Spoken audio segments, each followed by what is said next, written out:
This is my entry into the Gatton CNC Christmas Challenge. What started out as a fun test kind of went off the rails. I wanted to decorate a pie, and lasering a pumpkin pie has been done many times. So I thought maybe I could melt sugar with the laser into a design. What I found out is it works very well and tastes like a cross between marshmallow and cotton candy.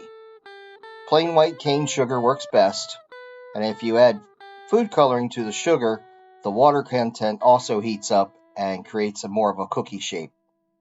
In the video, I mentioned I used a high heat. I later found out that a low heat was better, around 10% at 100 millimeters. While filming, I got a little punchy, so sit back and enjoy the Christmas train wreck. Hello! Welcome to the first and probably the last episode of Cooking in the Shop with Julie. I'm Julie.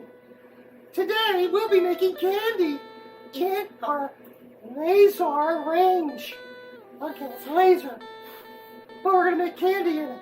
We are going to be lasering this pattern of a snowflake into sugar.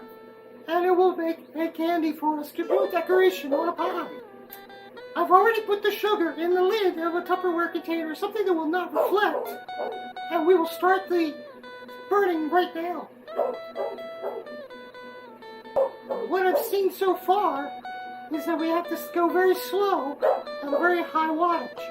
I'm running a 40-watt laser at 70%. That's high. And I'm running at only 50 millimeters per second. Oh, the smoke can't be good for my lenses.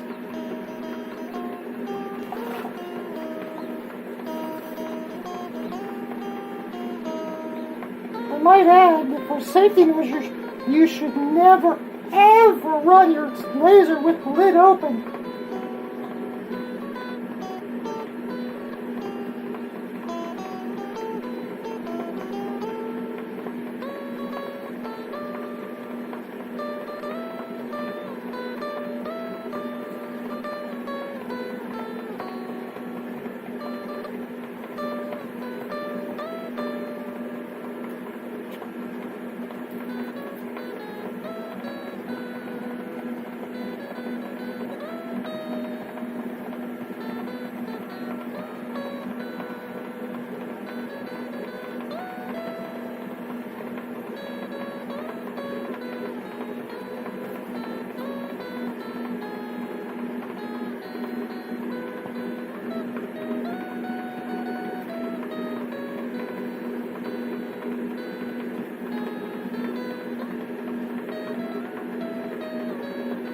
Sort of like watching water boiled, isn't it?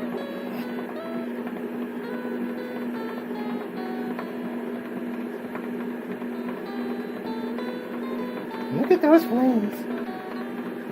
And you wonder why we don't like to leave these unattended.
Thank you for joining me with this experiment we did with the laser and cooking candy.